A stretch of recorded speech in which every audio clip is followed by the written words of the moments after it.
तो आज का हमारा जो लेक्चर है वो है कॉन्टिन्यूटी के ऊपर। इसके पहले मैंने आपको कॉन्टिन्यूटी से रिलेटेड जो थ्योरी थी वो बता दिया था, और मैंने ये बताया था कि कोई फंक्शन किसी दिए गए पॉइंट पे कब कॉन्टिन्यूअस होता है, अर्थात कब कोई दिया गया फलन सतत होता है। अब इस लेक्चर में हम उसी से रिलेटेड कुछ क्वेश्चन सॉल्व करने वाले हैं। तो चलिए फिर स्टार्ट करते हैं। देखिए हमारा पहला क्वेश्चन क्या है, ध्यान से। यहाँ क्या लिखा है कि f एक फंक्शन है r से r में। f कोई एक फलन है जो कि r से r में दिया गया है, जिसका डोमेन भी r है और कोडोमेन भी r है, और fx इस प्रकार से डिफाइंड है। fx इस प्रकार से परिभाषित है कि fx equal to cos 3x minus cos x upon x square. कब? जब x is not equal to 0 है, अर्थात जब x का मान 0 नहीं है तब हमारा फलन इस प्रकार से परिभाषित है, cos 3x minus cos x upon x square. और जब x इक्वल 0 है तब फंक्शन की वैल्यू लेमडा के इक्वल है। तो जब फंक्शन हम किसी दिए गए पॉइंट के मतलब कि दोनों साइड रियल नंबर पर किसी दिए गए पॉइंट के इधर उधर कुछ अलग अलग डिफाइंड होता है, तो हम ऐसे फंक्शन को पीस वाइज फंक्शन बोलते हैं। क्या बोलते हैं? Piecewise function. Piecewise function इसको कहा जाता है। और ऐसे फलनों का हम मतलब कि जिस पॉइंट पे फंक्शन मतलब हमारा फंक्शन की परिभाषा जिस बिंदु पर बदलती है, अर्थात x बराबर 0 के इधर उधर, देखो दोनों तरफ x is not equal to 0 का क्या मतलब है कि 0 के जब x 0 नहीं है, अर्थात जब 0 इनपुट ना दिया जाए, 0 के अलावा चाहे इधर कोई भी इनपुट दो और चाहे इधर का कोई भी इनपुट दो, 0 को छोड़कर, दोनों ही केस में हमारा फंक्शन क्या है? cos 3x minus cos x upon x square. तो जब किसी दिए गए बिंदु के दोनों तरफ फंक्शन सेम हो, यानी सेम फंक्शन अगर होता है किसी दिए गए बिंदु के राइट साइड और लेफ्ट साइड में, तो हमें LHL और RHL दोनों को अलग से निकालने की जरूरत नहीं होती है, क्योंकि दिए गए बिंदु के बाईं तरफ भी वही फंक्शन होता है और दाहिनी तरफ भी वही फंक्शन होता है। तो फिर हमें केवल उसकी लिमिटिंग वैल्यू निकालना होता है, लिमिट निकालना होता है x उस दिए गए बिंदु पर। अगर लिमिटिंग वैल्यू और फंक्शन की वैल्यू दोनों इक्वल होता है तब हम क्या बोलते हैं? मैंने बताया था कि तब वह फलन उस बिंदु पर कॉन्टिन्यूअस होता है। तो देखो x टेंड्स टू 0 पे यहाँ पे हम क्या बोलेंगे कि यह दिया गया फलन जो है f है, जो हमारा दिया गया फलन f है वो सतत है किस बिंदु पर? x बराबर 0 पर। तब हमें लेमडा की वैल्यू बताना है कि लेमडा किसके इक्वल होगा, और ये आपके सामने 4 ऑप्शन दिए गए हैं। तो चलिए फिर सॉल्व करते हैं।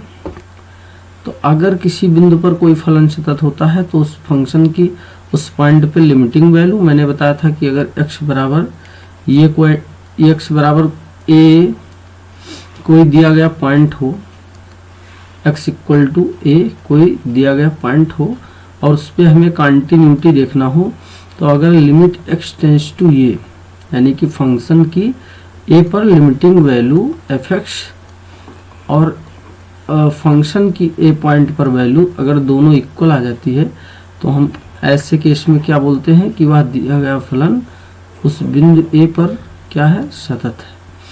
तो यही वाला डेफिनेशन हमें यूज करना है। तो हम सबसे पहले यही क्या कर देंगे, लिमिट x टेंड्स टू 0 और fx की जगह हम क्या रख लेंगे? cos x tends to 0 fx equal to क्या कर देंगे? f ऑफ फंक्शन की 0 पर वैल्यू। और देखो जब x इक्वल टू 0 फंक्शन में इनपुट देते हैं तो फंक्शन की वैल्यू लेमडा है, तो यहाँ से वैल्यू क्या आ जाएगी? लेमडा लिख देंगे यहाँ से। और limit x tends to 0 limit x tends to 0 का मतलब होता है कि जब x टेंस टू 0 का मतलब x is not equal to 0, अर्थात x या तो 0 की तरफ लेफ्ट हैंड साइड से अप्रोच कर रहा होगा, 0 की तरफ, या तो 0 की तरफ लेफ्ट हैंड साइड से अप्रोच करेगा या तो राइट हैंड साइड की तरफ से अप्रोच करेगा। ऐसे केस में टेंड्स टू का मतलब यही होता है कि एग्जैक्टली 0 के इक्वल नहीं है बल्कि 0 के आसपास की वैल्यू। तो यहाँ पे हम क्या कर देंगे, ध्यान से देखो, वैल्यू रख देंगे cos 3x minus cos x upon नीचे क्या आ जाएगा, नीचे x स्क्वायर आ जाएगा। अब ध्यान से देखो, अब हम अगर x की वैल्यू यहाँ 0 डालें तो सबसे पहला काम हमारा क्या होता है, ध्यान से देखो, सबसे पहला काम होता है जब हम किसी फंक्शन की लिमिट निकालते हैं तो पहला काम होता है हमें इनडिटरमिनेट फॉर्म चेक करना। पहला काम होता है इनडिटरमिनेट फॉर्म चेक करना। इसीलिए मैंने आपको पहले बताया था कि लिमिट का कॉन्सेप्ट इसमें आपको अच्छे से आना चाहिए, तभी आप कॉन्टिन्यूटी के क्वेश्चन सॉल्व कर पाएंगे। तो इनडिटरमिनेट फार्म कौन कौन से होते हैं, देखो 7 इनडिटरमिनेट फार्म है और सबको सॉल्व करने के तरीके अलग अलग हैं। जैसे 0 बाई 0 होता है, एक इन्फिनिटी बाई इन्फिनिटी होता है, ऐसे इन्फिनिटी माइनस इन्फिनिटी होता है, और 1 की पावर इन्फिनिटी होता है, 0 की पावर इन्फिनिटी होता है, 0 की पावर 0 होता है, और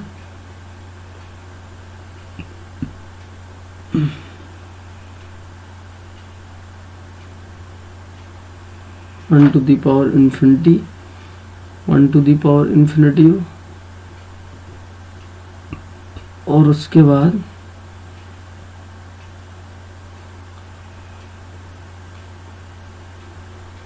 एक इंडिटरमिनेट फॉर्म हमारी क्या होती है,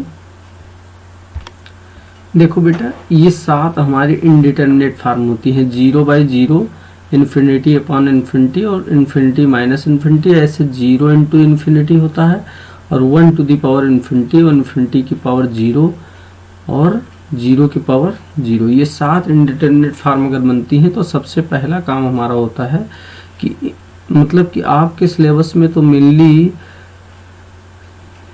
4 ही दिए हैं, और ये 4 जो हैं वो आपके सिलेबस में हैं, बाकी की फॉर्म्स जो होती हैं वो आपके सिलेबस की नहीं है।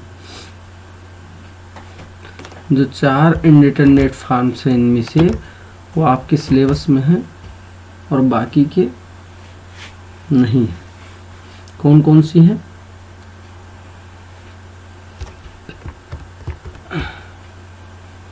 एक तो आपका ये आपका 4 जो इंडिटरमिनेट फॉर्म है ऊपर वाले, यही केवल आपके सिलेबस में है, बाकी ये सब हमें बीएससी में मिलता है। तो देखो अगर यहाँ x की वैल्यू हम 0 रखते हैं तो cos 0 की वैल्यू क्या हो जाएगी, cos 0 1 होता है, फिर ये cos 0 बन जाएगा, ध्यान से देखो ये क्या बन जाएगा, cos 0 माइनस ये भी, यहाँ भी x की जगह 0 रखेंगे तो ये भी cos 0 बन जाएगा, अपॉन x की जगह 0 आ जाएगा, तो ये हो जाएगा cos 0 की वैल्यू 1 माइनस 1 अपॉन 0, यानी ऊपर भी 0 बन गया और नीचे भी 0 बन गया। तो यहाँ हमारा 0 बाई 0 का फॉर्म बन रहा है, इंडिटरमिनेट फॉर्म। तो ऐसे केस में इसको हमें कैसे भी करके हटाना होता है। तो या तो आप मतलब अगर कोई बहुपद दिया हो तो आप फैक्टराइजेशन से हटा सकते हो। अगर यहाँ पे देखो ध्यान से तो ट्रिग्नोमेट्री दिया है तो इसका भी फैक्टराइजेशन करना पड़ेगा, लेकिन उसके लिए हमें फार्मूला यूज करना पड़ेगा। कौन सा formula, cos c minus cos d का।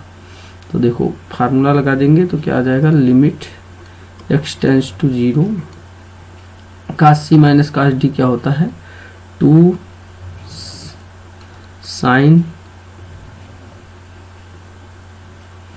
Sign c plus d by 2, यानी क्या हो जाता है 3x प्लस x, c की जगह 3x और d की जगह x है by 2 into sine d minus c by 2, यानी डी की जगह x हो जाएगा माइनस 3x और अपान में क्या आ जाएगा 2।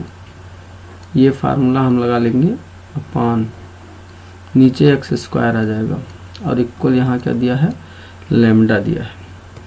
तो ध्यान से देखो ये क्या हो जाएगा limit x tends to 0 2 sine 3x और 1x 4x को 2 से डिवाइड करेंगे तो 2x हो जाएगा और साइन 3x में से एक x निकल जाएगा तो क्या बचेगा माइनस 2x और उसको जब 2 से डिवाइड कर देंगे तब क्या आ जाएगा minus x sine of minus x upon नीचे क्या आ जाएगा एक्स स्क्वायर और इक्वल इधर क्या दिया गया है lambda.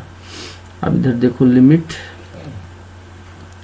x tends to 0 2 sine 2x minus बाहर निकाल सकते हैं क्योंकि sine of minus theta equal minus sine theta होता है। तो ये माइनस साइन एक्स अपान नीचे एक्स स्क्वायर जो लिखा है वहाँ उसको 2 बार लिख दीजिए x इंटू एक्स लिख देंगे x इंटू एक्स हो जाएगा।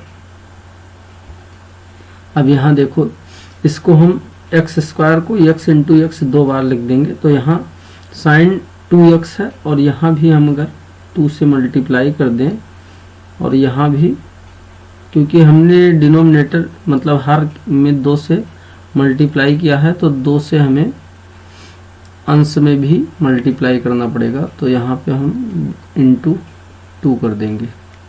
चलिए वो इंटू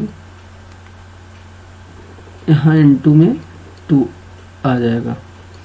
अब यहाँ देखो 2 से 2 का मल्टीप्लाई हो जाएगा तो 2 दूनी 4 हो जाएगा और इस माइनस 4 को हम बाहर कर लेंगे। आगे क्या बचेगा limit x tends to 0 sine 2x upon नीचे भी क्या आ जाएगा 2x into sine x upon x और इक्वल इधर लैम्डा दिया है। अब ध्यान से देखो एक स्टैंडर्ड रिजल्ट होता है कि लिमिट अगर x टेंड्स टू 0 हो x tends to 0 sine x upon x लिखा हो तो इसकी वैल्यू 1 होती है। ये स्टैंडर्ड फार्मूला है लिमिट का जिसका यूज हम लिमिट सॉल्व करते समय करते हैं।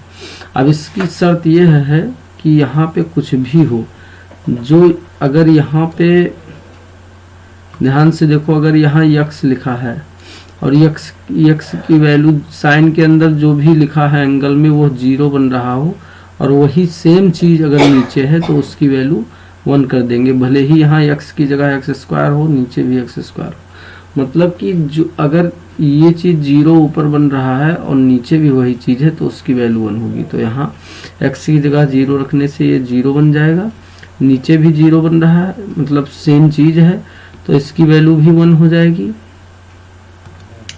इसकी वैल्यू क्या आ जाएगी इस स्टैंडर्ड लिमिट से इसकी वैल्यू 1 हो जाएगी इसकी भी वैल्यू क्या हो जाएगी 1।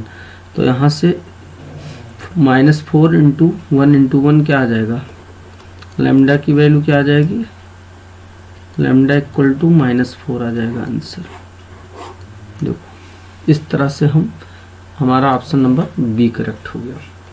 तो इस तरह से हम ऐसे क्वेश्चंस को सॉल्व करते हैं। ये तो हमारा हुआ कौन सा अप्रोच एग्जाम में ऐसे क्वेश्चन सॉल्व करना है जब आपके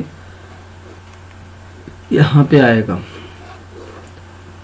जब आपके बोर्ड एग्जाम में आएगा तो क्वेश्चन ऐसे सॉल्व करना है। लेकिन जब यह क्वेश्चन किसी कॉम्पिटिटिव एग्जाम में आएगा तब देखो हम कैसे सॉल्व करते हैं। तो उसके लिए देखो ट्रिक होता है ट्रिक कह लो या फिर रूल कह लीजिए। एक रूल है जिसको हम बोलते हैं D hospital rule L hospital rule L'Hôpital rule बोलते हैं इसको एल हॉस्पिटल रूल बोलते हैं।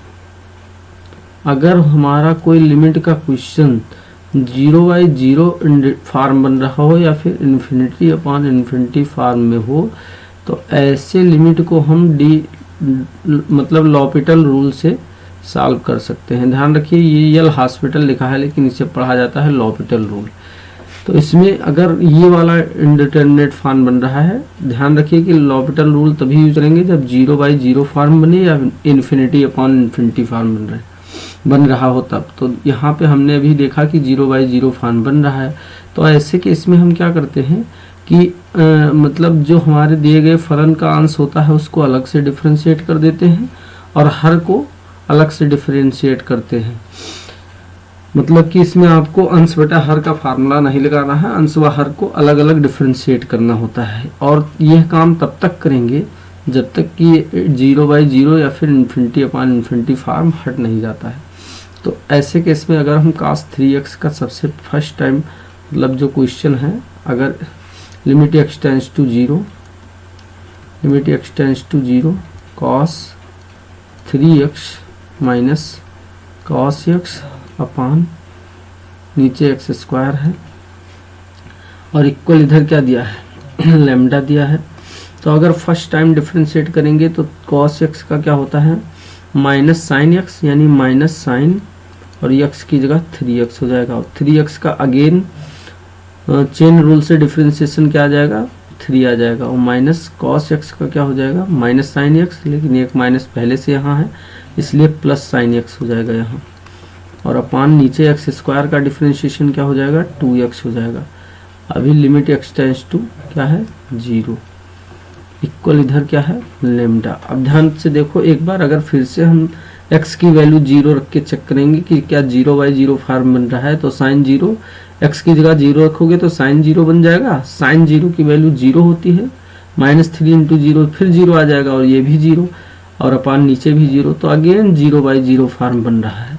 तो फिर से हम लॉपिटल रूल लगा देंगे, यानी कि जब ये लॉपिटल रूल हम तब तक लगाते रहेंगे जब तक कि हमारा इनडिटरमिनेट फॉर्म ना हट जाए। तो अगेन अगर आप इसे डिफरेंशिएट करोगे तो नेक्स्ट टाइम डिफरेंशिएट करते ही ये हो जाएगा 1/3 फिर से आ जाएगा बाहर, तो -9 और साइन x का क्या होता है cos x और साइन x का फिर से cos x अपान नीचे क्या आ जाएगा, नीचे आ जाएगा 2 और इक्वल टू इधर क्या है लेम्डा है। अब ध्यान से देखो x की वैल्यू जैसे 0 रखे तो cos 0 की वैल्यू 1 होती है, यहाँ भी 1 हो जाएगा तो -9 + 1।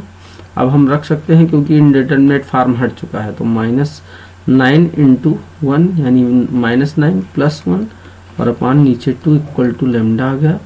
तो यहाँ से 9 में से 1 निकल गया -8 अपान 2 इक्वल टू लेम्डा, यानी लेम्डा की वैल्यू क्या आ जाएगी -4।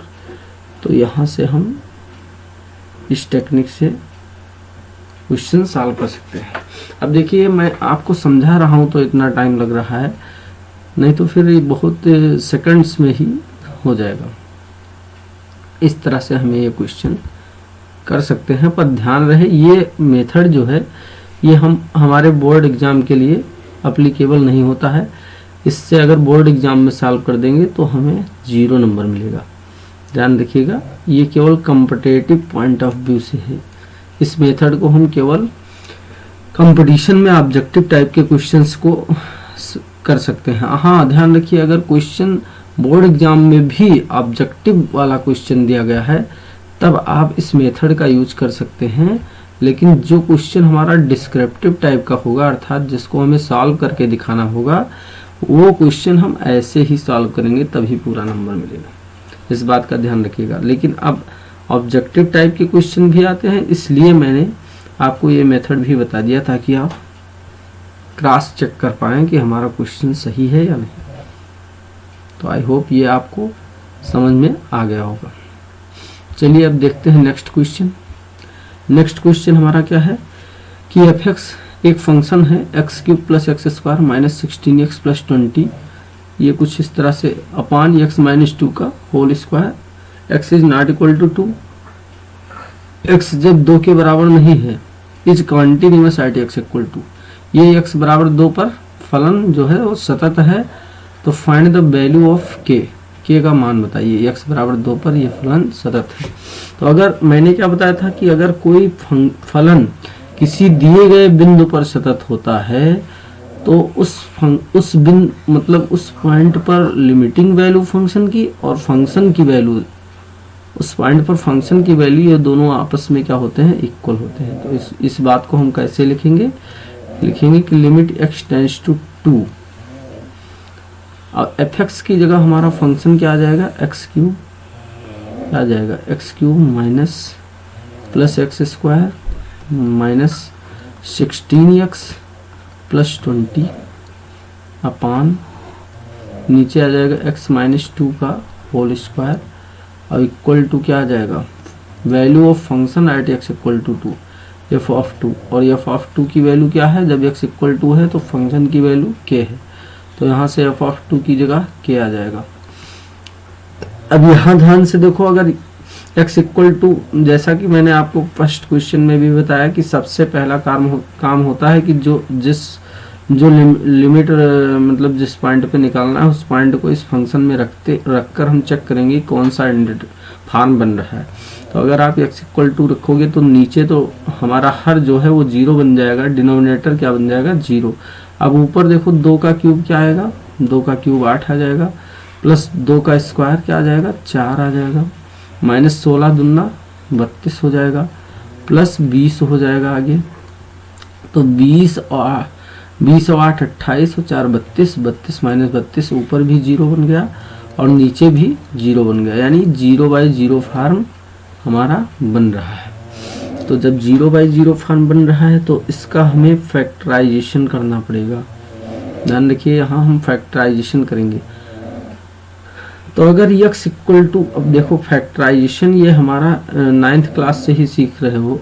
अगर क्वाड्रेटिक होता तो हम आसानी से फैक्टराइजेशन कर पाते हैं, अगर क्वाड्रेटिक नहीं है तो 2 से ज़्यादा पावर है तो ऐसे केस में आपको फैक्टराइजेशन करना होगा। किससे, शेषफल प्रमेय से। किसका यूज करेंगे, शेषफल प्रमेय का यूज करेंगे। अब शेषफल प्रमेय क्या कहती है कि अगर x बराबर, शेषफल प्रमेय ये कहती है कि x बराबर अगर a रखने से हमारा कोई बहुपद जो है उसका मान अगर 0 हो जाता है तो x बराबर x माइनस ये उसका एक गुणनखंड होता है। अगर x माइनस एक गुणनखंड पता चल गया तो उससे हम डिवाइड करेंगे तो दूसरा गुणनखंड पता चल जाएगा। तो अगर x इक्वल टू रखने पे इस फंक्शन ऊपर वाले फलन का मान 0 हो रहा है, इसका मतलब x माइनस 2 हमारा एक फैक्टर होगा। तो देखो एक तरीका यह है कि x माइनस 2 से आप डिवाइड कर दो, इस फंक्शन को डिवाइड करेंगे x cube plus x square minus 16x और प्लस 20 को ऐसे डिवाइड करेंगे तो यहाँ से देखो क्या आएगा। यहाँ x है और एक्स क्यूब लाने के लिए हम किससे मल्टीप्लाई कर देंगे, एक्स स्क्वायर से, तो ये एक्स क्यूब हो जाएगा और माइनस आगे आ जाएगा 2x स्क्वायर। अब हम साइन चेंज करेंगे, प्लस माइनस यहाँ पे क्या आ जाएगा 3x स्क्वायर और माइनस आगे 16x आ गया प्लस 20। अब इसमें हम फिर प्लस 3x से मल्टीप्लाई कर देंगे तो 3x स्क्वायर बन जाएगा माइनस 3 2 जा 3 दूनी 6x आगे बन जाएगा 6x, फिर से सब्ट्रैक्ट कर दो, प्लस का साइन लगेगा, माइनस का ये कैंसिल हो गया। 16 में से 6 निकाल देंगे तो क्या बचेगा, क्योंकि यहाँ माइनस साइन है यहाँ प्लस, तो अलग चिन्ह अगर होता है तो घटा देते हैं। 16 में से 6 निकल गया, माइनस 10x बचा और प्लस आगे क्या आ जाएगा 20, प्लस आगे 20। अब ध्यान से देखो, अगर माइनस 10x लाना है तो माइनस 10 से मल्टीप्लाई हो जाएगा, तो यहाँ माइनस 10x हो गया और माइनस माइनस का मल्टीप्लाई प्लस और 10 दूना क्या आ जाएगा 20। तो यहाँ माइनस का साइन और यहाँ प्लस का साइन, ये दोनों कैंसिल हो गया। अब यह हमारा मतलब कि हमें पता है कि भाज्य बराबर क्या होता है। आपको पता होगा कि भाज्य जो होता है, भाज्य बराबर भाजक गुणे भागफल धन शेषफल, भाजक गुणे भागफल और धन शेषफल के बराबर होता है। लेकिन अगर फैक्टर है तो शेषफल तो 0 रहेगा, यानी भाज्य जो है उसे भाजक और भागफल, भाज्य जो यानी बीच वाला बहुपद है वो हमारा भाज्य हो गया। यहाँ जो ये इतना दिया है ये हमारा भाज्य हो गया। इसको हम भाज्य बराबर भाजक गुणे भागफल लिख सकते हैं, प्लस शेषफल तो हमारा 0 है, तो यानी कि इसकी जगह हम लिख सकते हैं x माइनस 2, ये भाजक हो गया और भागफल क्या है x square plus 3x minus 10 हो गया अपान नीचे x माइनस 2 का होल स्क्वायर बन जाएगा। और लिमिट x टेंस टू क्या दिया है, लिमिट x टेंस टू 2 दिया है, और इक्वल यहाँ क्या लिख देंगे k। अब ध्यान से देखो, एक x माइनस 2 जो है कैंसिल हो जाएगा। अब ऊपर x square minus 3x minus 10 का फिर से फैक्टराइजेशन कर लेंगे, तो बीच में हमें 3 लाना है, 5 दूनी 10, 5 दूनी 10। ध्यान से देखो 5 10 के ऐसे गुणनखंड करो कि मतलब बीच में सम प्लस में 3 आए और गुणा माइनस 10 आए, तो 5 गुणे 2 10 होगा। 5 में से अगर 2 निकाल दें तो 3 आ जाएगा प्लस में।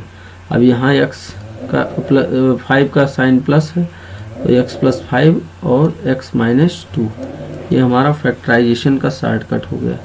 इसका फैक्टराइजेशन क्या आ गया, x plus 5 into x minus 2 अपान नीचे अगेन x माइनस 2, और लिमिट क्या है x टेंस टू 2 है। अब यहाँ से x माइनस 2 फिर से कैंसिल हो गया इक्वल के। अब देखो ध्यान से, अब x इक्वल 2 रखा जा सकता है क्योंकि अब जो 0/0 फॉर्म था वो हट चुका है। तो कैसे भी मेन लिमिट के क्वेश्चंस में आपको करना क्या होता है, केवल इनडिटरमिनेट फॉर्म को हटाना होता है। जैसे 2 वैल्यू यहाँ रखेंगे तो 2 प्लस 5 कितना बन जाएगा 7, यानी कि k की वैल्यू क्या आ गई 7 आ गई। तो k की वैल्यू हमें पता चल गया कितना हो गया 7।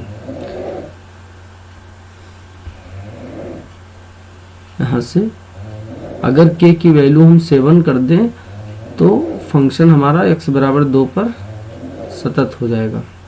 इस तरह का क्वेश्चन एक क्वेश्चन बोर्ड एग्जाम में आपके अवश्य आता है। अब देखिए, so that the function f given by, दिखाइए कि फलन f(x) बराबर e की power 1/x minus 1 upon e की पावर 1/x प्लस 1 जब x is not equal to 0 और x इक्वल टू जब 0 है तब फंक्शन की वैल्यू 0 है। ये डिसकंटिन्यूअस है एट x इक्वल 0, x बराबर 0 पर दिया गया फलन सतत नहीं है। तो इसका क्या मतलब हुआ,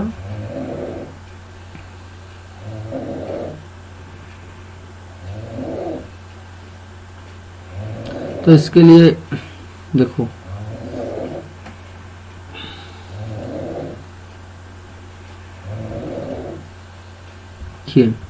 देखिए कुछ ऐसे फलन होते हैं जो आपको दिखाई पड़ जाएं तो आपको LHL और RHL निकालना ही होता है, क्योंकि ये मतलब कि अपना बिहेवियर चेंज करते हैं। जैसे ग्रेटेस्ट इंटीजर फंक्शन अगर कहीं आपको दिखाई पड़ जाए, या मॉडुलस फंक्शन दिखाई पड़ जाए, या एक्सपोनेंशियल फंक्शन दिखाई पड़ जाए, या लॉगरिथमिक फंक्शन दिखाई पड़ जाए, ये सब फंक्शन अगर आपको दिखाई पड़ जाते हैं, या फ्रैक्शनल पार्ट फंक्शन दिखाई पड़ जाए, तो ये सब अगर फ्रैक्शनल पार्ट फंक्शन दिखाई पड़ जाता है तो ऐसे केस में उस पॉइंट पे आपको ये सब कुछ फलन है ऐसे जिनके लिए हमें LHL और RHL दोनों निकालना ही होता है। तो यहाँ पे हम सबसे पहले कैलकुलेट करेंगे LHL। सबसे पहले LHL कैलकुलेट करेंगे। तो LHL कैसे लिखा जाता है, देखो लिमिट x टेंस टू, अगर मान लो 0 पे हमें 0 के लेफ्ट साइड में यानी लेफ्ट हैंड लिमिट निकालना है, वाम पक्ष सीमा इसी को बोलते हैं वाम पक्ष सीमा।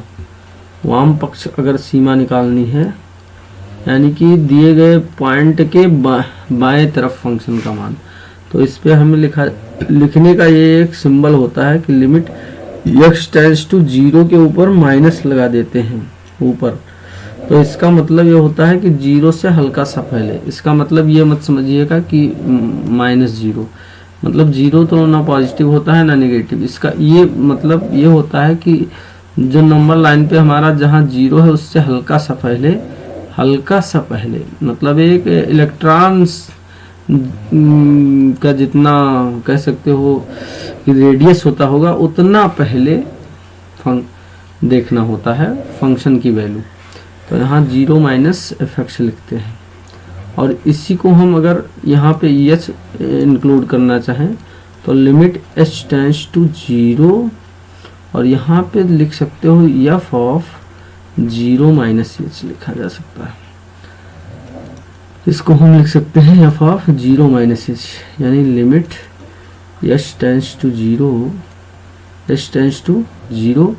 F of minus h. इसको हम लिख सकते हैं limit h tends to 0 f of minus h. अब देखो फंक्शन, चाहे फंक्शन हमारा 0 के दाहिनी, जब 0 नहीं है अर्थात 0 के पहले भी और 0 के बाद भी, दोनों ही केस में यही फंक्शन है।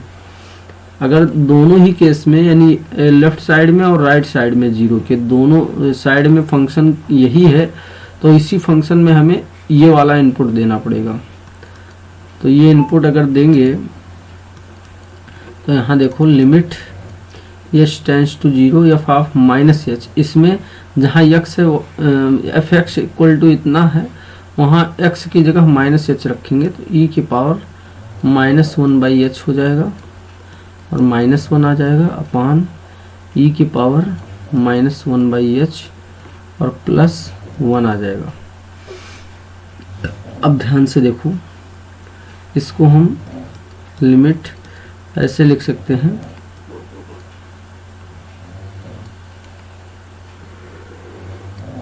इसको हम लिख सकते हैं लिमिट एच टेंड्स टू 0 ई के पावर, अगर एच की जगह 0 रखोगे तो ई की पावर, इसको हम 1/e की पावर 1/h कर सकते हैं, प्लस में हो जाएगा। अगर हम 1 कर देते हैं तो ये चीज़ प्लस में हो जाएगी, 1/e की पावर 1/h -1 ऐसे नीचे आ जाएगा 1/e की पावर 1/h +1। अब h की जगह 0 रख दीजिए। तो ध्यान से देखो, जब h की जगह 0 रखेंगे तो 1/h यानी कि 1/0, और 1/0 क्या होता है, इनफाइनाइट, यानी बहुत बड़ा क्वांटिटी होता है। तो e की पावर इनफाइनाइट यानी कि e का वैल्यू कितना होता है, 2 की पावर 2 पॉइंट समथिंग होता है, और जब 1 से बड़ा कोई भी नंबर हो उसके पावर में इनफाइनाइट हो तो हमेशा वैल्यू क्या आती है, इनफाइनाइट। e की पावर इनफाइनाइट की वैल्यू इनफाइनाइट होगी। ये सब चीज़ें आप याद कर लीजिए एकदम, ये सब दिमाग में होना चाहिए, तभी आप अच्छे से क्वेश्चन कर पाएंगे। e की पावर इन्फिनिटी जब है, पर ये बात ध्यान रखिए कि हाँ, जब बेस हमारा लेस देन 1 हो और ग्रेटर देन 0 हो, और तब अगर पावर में इनफाइनाइट हो जाए तो ऐसे केस में वैल्यू क्या आ जाएगी, 0 आ जाएगी। तब हमारा वैल्यू 0 की तरफ टेंड करेगा। लेकिन अगर बेस जो है वो ग्रेटर देन 1 है, बेस हमारा 0 से बड़ा है और तब पावर में इनफाइनाइट है, तो ऐसे केस में फंक्शन की वैल्यू क्या आएगी, मतलब कि जैसे 1 से बड़ा, सॉरी यहाँ होना चाहिए 1 से बड़ा कोई नंबर, जैसे 2 की पावर इनफाइनाइट, तो ये बहुत बड़ा नंबर आ जाएगा। इनफाइनाइट किसी ने देखा नहीं है, जैसे 2 की पावर में जितना बार आप चाहो उतना बार 9 लिख दो, तो इसकी वैल्यू क्या हो जाएगी, इनफाइनाइट हो जाएगी। इसकी वैल्यू क्या आ जाएगी, इनफाइनाइट। तो यानी कि हमारा e की पावर इनफाइनाइट की वैल्यू, ये 1/h रखेंगे तो e 1/, इन्फिनिटी बन जाएगा, और -1/1/∞ +1 बन जाएगा। और 1/∞ क्या होता है, याद रखो कि 1/∞ अगर कहीं लिखा हो तो वो 0 हो जाता है, क्योंकि 1/0 क्या होता है, 1/0 इन्फिनिटी होता है। तो अगर इसको पलटेंगे मतलब कि इन्फिनिटी 1/0 को इन्फिनिटी बोलते हैं। इनफाइनाइट से अगर 1 को डिवाइड करोगे तो नियर अबाउट 0 को जाएगा, तो यहाँ -1, ये 0 -1/0 0 + 1 आ जाएगा जो कि -1 हो जाएगा, यानी LHL हमारा -1 आ गया। अब RHL कैलकुलेट करेंगे। देखो RHL, ये बहुत ही इम्पॉर्टेंट क्वेश्चन है।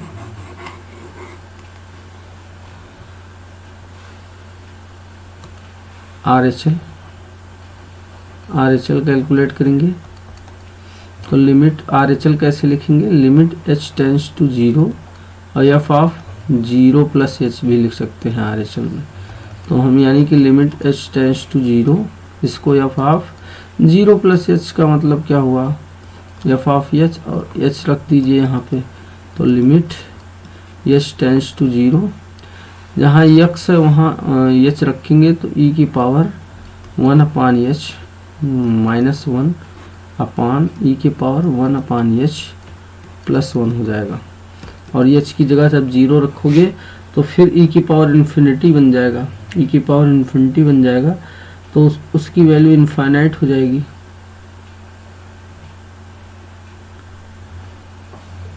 यहाँ पे इनफाइनाइट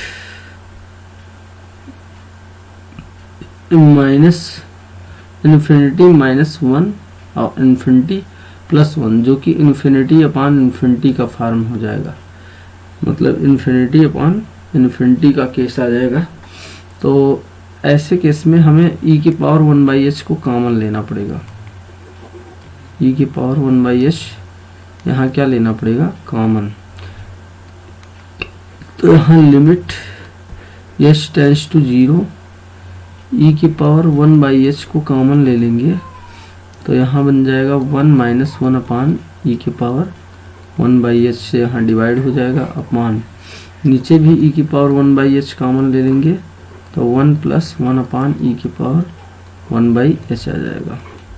अब e की पावर 1/h से e की पावर 1/h कैंसिल हो जाएगा। अब h की जगह 0 रख देंगे क्योंकि हमें इनडिटरमिनेट फार्म हटाना होता है। तो 1 माइनस, अब h की जगह 0 रखोगे, अब लिमिट की वैल्यू रख दीजिए तो यहाँ e की पावर इनफाइनाइट बन जाएगा। देखो ध्यान से, जब अब वैल्यू रखोगे तो 1/e की पावर 1/0 मीन्स इनफाइनाइट, और इसकी वैल्यू क्या आएगी, इनफाइनाइट। 1/इनफाइनाइट इक्वल क्या होता है, 0। तो ये ओवरऑल जो वैल्यू बनेगा वो 0 बन जाएगा। तो 1 - 0 अपान नीचे 1 + 0 आ गया, यानी कि वैल्यू 1 आ गई। तो हमारा RHL 1 आ गया। LHL क्या आया था, -1 आया था। तो LHL is not equal to RHL, यानी हम क्या कह सकते हैं,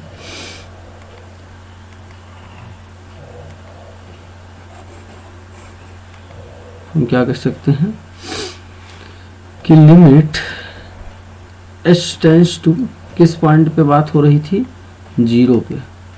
तो हम उसी को हम LHL को क्या बोलते हैं, limit x tends to 0 minus f of x is not equal to limit x tends to 0 plus fx। LHL is not equal to RHL, यानी कि फंक्शन की LHL और RHL आपस में इक्वल नहीं है। तो जब लिमिट ही एग्जिस्ट नहीं करती है तो फंक्शन हमारा ऐसे केस में कॉन्टिन्यूअस नहीं होगा, क्योंकि LHL RHL ही इक्वल नहीं आया और फंक्शन की वैल्यू भी x = 0 पे अलग दिया हुआ है। फंक्शन की वैल्यू f ऑफ 0, ये f ऑफ 0 के भी इक्वल नहीं है, f is not equal to f of 0। तीनों चीज़ें इक्वल नहीं है, इनमें से कोई भी एक चीज़ अगर इक्वल नहीं है तब भी हमारा फंक्शन डिसकंटिन्यूअस हो जाता है। तो ये तीनों आपस में इक्वल नहीं है, इसका मतलब कि x = 0 पर दिया गया फलन